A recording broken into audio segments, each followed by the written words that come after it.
어머님 안 계시면 우리도 편할 텐데. 그 순간 제 귀에 날카로운 비수가 꽂혔습니다. 여러분, 평생을 가족만 바라보고 살아왔는데 자식 입에서 이런 말이 나온다면 과연 어떤 기분일까요? 그날 이후 저는 제 인생을 완전히 다시 쓰기로 결심했습니다. 새벽 5시. 아직 어둠이 가시지 않은 시간. 저는 벌써 부엌에 나와 있었습니다. 제 이름은 박순자. 올해 68살입니다.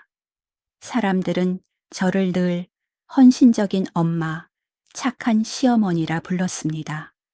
하지만 그 말 속에는 제 이름도 제 삶도 없었습니다. 손녀 도시락을 챙기고 쌀을 씻어 밥솥에 앉히고 창문을 열어 먼지를 털어내며 하루를 시작했죠. 할머니, 오늘도 고마워요.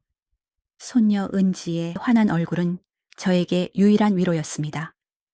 하지만 며느리 서연의 시선은 언제나 차가웠습니다. 어머님, 너무 자극적이에요. 다음부터는 싱겁게 해주세요. 그 말에 저는 아무 대꾸도 하지 않았습니다. 그저 고개만 끄덕이며 수저를 내려놓았죠. 식탁 맞은편에 앉아있던 아들 현우는 여전히 신문만 들여다보고 있었습니다. 애비야, 밥은 좀 더 먹어라. 하지만 돌아오는 대답은 없었습니다. 그날 저녁도 마찬가지였습니다. 저는 하루 종일 가족을 위해 움직였지만 저를 향한 감사의 말은 들을 수 없었습니다. 조용히 밥상을 치우면서 생각했죠. 다들 바빠서 그런 거야. 원래 집안일은 티가 안 나는 법이지 스스로를 달래며 그날도 저는 묵묵히 그릇을 씻어내렸습니다. 그러나 제 마음속 어딘가에서 아주 작은 균열이 시작되고 있었습니다. 며칠 뒤 손녀가 학교에 가고 난 한낮이었습니다. 저는 작은 빨래 바구니를 들고 베란다에서 땀을 훔치며 옷을 널고 있었죠. 그때 안방에서 들려오는 소리가 제 귀에 들어왔습니다. 여보, 우리 생활이 너무 제약받는 것 같지 않아? 낯설지 않은 며느리 서연의 목소리였습니다. 어머니가 계시니까 아무래도 좀 불편하지. 친구들도 못 부르고 주말마다 집에만 있어야 하잖아. 아들의 대답이 이어졌습니다. 순간 제 손에 들고 있던 빨래 집게가 바닥에 떨어졌습니다. 가슴이 덜컥 내려앉는 소리에 귀가 멍해졌습니다. 저는 일부러 기침을 하며 인기척을 냈습니다. 혹시라도 그들이 제 말을 들었을까, 눈치를 보게 될까 봐서요. 잠시 후 며느리가 문을 열고 나왔습니다. 어머님, 힘드시면 좀 쉬세요.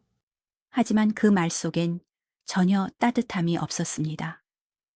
저는 억지 미소를 지으며 고개만 끄덕였습니다.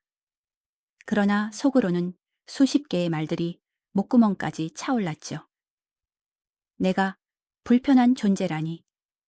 그날 밤 잠자리에 누워도 그 말이 머릿속을 떠나지 않았습니다. 눈을 감을 때마다 우리 생활이 너무 제약받는다는 목소리가 귓가에서 메아리 쳤습니다. 그 순간 저는 처음으로 생각했습니다. 내가 없는 게 이 아이들에게는 자유일까? 며칠 뒤 제가 감기에 걸려 몸이 무겁던 날이었습니다. 머리가 지끈거리고 기운이 없어 겨우 국을 끓여 식탁에 올려놨습니다. 식탁에 앉은 아들은 국을 한 숟갈 뜨더니 젓가락을 내려놓았습니다. 엄마, 오늘 밥이 왜 이렇게 맛이 없어? 그 말은 칼날처럼 제 가슴을 베었습니다. 옆에 있던 지현은 덧붙였습니다. 어머님 아프시면 그냥 말씀하시지. 이런 밥은 저희도 좀 그래요. 저는 아무 대답도 하지 못한 채 손만 떨고 있었습니다. 눈물이 맺혔지만 꾹 참으며 고개를 숙였습니다. 손녀가 눈치를 보며 밥을 먹는 모습이 더욱 마음을 아프게 했습니다. 내가 정말 짐이 되었구나. 그날 밤 방에 홀로 앉아 서랍을 열었습니다. 안에 고이 접어둔 제 통장과 도장이 있었습니다. 그 순간 제 마음속에 처음으로 단단한 결심이 움트기 시작했습니다. 다음 날 저녁 저는 시장에서 장을 보고 돌아왔습니다. 현관문을 열자 거실에서 들려오는 웃음소리가 귀를 스쳤습니다.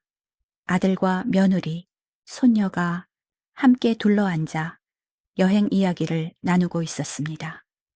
저는 반가운 마음에 조심스레 다가갔지만 순간 대화가 제 발걸음을 멈추게 했습니다. 이번 여행 엄마까지 갔으면 얼마나 힘들었을까? 현우의 말에 모두가 잠시 웃음을 터뜨렸습니다. 가슴이 철렁 내려앉았습니다. 그 웃음소리 하나하나가 제 존재를 부정하는 것처럼 들렸습니다. 저는 장바구니를 식탁 위에 내려놓으며 애써 웃었습니다. 무슨 재미있는 얘기하니? 하지만 아무도 대답하지 않았습니다. 대신 며느리가 어색하게 웃으며 말했습니다. 어머님, 요새 좀 힘드시죠? 가끔은 좀 쉬셔도 되잖아요. 말은 배려였지만 속뜻은 너무나 분명했습니다. 그날 밤 잠결에 들려온 두 사람의 대화가 제 귀에 깊이 꽂혔습니다. 어머님 안 계시면 우리도 편할 텐데. 그 순간 제 마음속에서 무언가가 무너져 내리는 소리가 들렸습니다. 새벽녘 잠에서 깬 저는 거실 한가운데 서 있었습니다. 어제 들었던 말이 계속 귓가에 맴돌았습니다. 어머님 안 계시면 우리도 편할 텐데. 심장이 두근거리고 손끝이 떨렸습니다. 그동안 수없이 모른 척하며 넘겼던 말들과 무시가 한꺼번에 몰려왔습니다. 그래, 내가 이 집에서 짐이구나. 그렇다면 짐은 스스로 사라져 줘야지. 저는 서랍 깊숙이 넣어둔 도장을 꺼냈습니다. 그리고 낡은 통장을 챙겨 손에 꼭 쥐었습니다. 그날 오전 저는 아무에게도 알리지 않고 동네 부동산을 찾아갔습니다. 아저씨, 이 집 팔려고 합니다. 금매로 내놓아 주세요. 부동산 주인이 놀라며 물었습니다. 어머니, 가족분들 허락은 받으셨어요? 저는 단호하게 고개를 저었습니다. 제 이름으로 된 집이에요. 제 결정입니다. 그 순간 제 안에서 30년간 눌려있던 무언가가 풀려나며 묘한 해방감이 몰려왔습니다. 며칠 뒤 아들 가족이 여행에서 돌아왔습니다. 현관문을 열고 들어오자 낯선 상자들과 짐가방들이 거실에 놓여 있었습니다. 며느리 서연이 눈살을 찌푸리며 물었습니다. 어머님, 이게 다 뭐예요? 이사라도 가시나요? 저는 평온한 얼굴로 대답했습니다. 그래, 이사 간다. 이 집은 이미 팔렸어. 순간 거실 공기가 얼어붙었습니다. 아들 현우는 눈을 크게 뜨며 자리에서 얼어붙었고 손녀 은지까지 숨을 죽였습니다. 뭐라고요? 집을 팔았다고요? 현우의 목소리는 떨리고 있었습니다.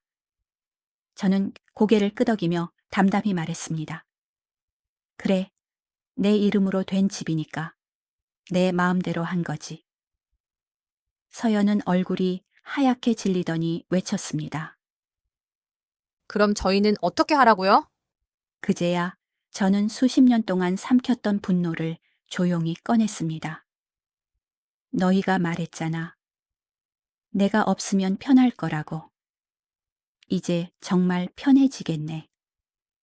순간 현우와 서연은 아무 말도 못하고 서로를 바라볼 뿐이었습니다. 정적이 감돌던 거실에서 먼저 입을 연 건 손녀 은지였습니다. 할머니, 진짜 떠나시는 거예요? 작은 목소리였지만 그 한마디가 제 마음을 흔들었습니다.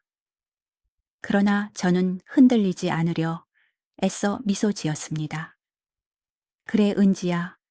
할머니도 이제 내 삶을 살려고 해. 현우는 두 손으로 머리를 감싸주며 앉아 있었습니다. 엄마, 갑자기 왜 그러는데? 우리한테 한마디 상의도 없이. 저는 차갑게 대꾸했습니다. 너희는 나에게 상의한 적 있었니? 언제 밥 먹으라고, 언제 빨래하라고, 내가 어떻게 살아야 한다고. 늘 지시만 했지. 서연이 억울하다는 듯 소리쳤습니다. 저는 그냥 집안 살림이 원활하게 돌아가길 바랬던 것뿐이에요. 아니야, 서연아. 제 목소리는 단호했습니다. 넌 날 가족이 아니라 집안일 해주는 사람으로만 봤어. 그리고 현우, 넌 그 옆에서 고개 숙이고만 있었고. 말이 끝나자 거실은 다시 고요해졌습니다. 아무도 제 눈을 똑바로 마주하지 못했습니다. 이삿짐 트럭이 아파트 앞에 도착하자 저는 마지막으로 집안을 둘러보았습니다. 30년 넘게 살았던 공간이었지만 제 흔적은 어디에도 남아있지 않았습니다. 거실 한쪽, 늘 제 자리가 있던 낡은 소파 끝자리는 아직도 푹 꺼져 있었고, 주방에는 수없이 밥을 지었던 제 손길이 배어 있었습니다. 엄마, 제발 다시 생각해줘. 현우가 울먹이며 붙잡았지만 저는 고개를 저었습니다. 이제야 깨달았어. 내가 아무리 희생해도 가족이라는 이름조차 얻지 못했단 걸. 서연은 차마 아무 말도 하지 못했고, 은지는 눈물로 젖은 얼굴을 두 손으로 감췄습니다. 저는 현관문 앞에 서서 천천히 뒤돌아봤습니다. 너희는 이제 너희대로 잘 살아. 나는 나대로 살 거야. 문을 닫는 순간 무겁던 쇠사슬이 끊어지는 듯 가슴이 벅차올랐습니다. 트럭에 올라탄 저는 창밖으로 멀어져 가는 아파트를 한참 바라봤습니다. 그곳은 30년간 제 감옥이었고 동시에 제 희생의 무덤이었습니다. 이제는 다시 돌아갈 일 없는 과거가 되었지요. 창문을 열자 바람이 얼굴을 스쳤습니다. 그 바람 속엔 두려움 대신 설렘이 있었습니다. 이제부터는 박순자의 이름으로 나답게 살아간다. 스스로에게 속삭이는 순간 제 눈에서는 눈물이 흘렀습니다. 하지만 이번 눈물은 슬픔이 아니라 자유의 눈물이었습니다. 처음으로 진짜 제 삶이 시작되고 있다는 실감이 났으니까요. 그리고 시청자분들에게 묻고 싶습니다. 혹시 지금도 누군가를 위해서만 살고 계신가요? 때로는 늦었다고 생각한 순간이 가장 빠른 시작일지도 모릅니다. 우리가 걸어온 길은 결코 헛되지 않았습니다. 하지만 이제는 더 늦기 전에 나답게 살아갈 용기도 필요합니다. 혹시 여러분도 제 이야기 속에서 자신을 발견하셨나요? 오랫동안 참아온 마음, 하고 싶었지만 삼켜버린 말들이 있으신가요? 댓글로 여러분의 이야기를 남겨주세요. 그 한 줄의 진심이 누군가에게는 큰 위로와 용기가 될 수 있습니다. 그리고 이 영상을 보고 있는 젊은 분들께도 전하고 싶습니다. 부모님 혹은 곁에 있는 어른들에게 지금 바로 한마디 따뜻한 말을 건네보세요. 때로는 그 작은 한마디가 인생을 바꾸는 힘이 되기도 하니까요. 여러분의 경험과 마음을 함께 나누며 이 공간이 서로에게 힘이 되는 우리들의 이야기가 되길 바랍니다.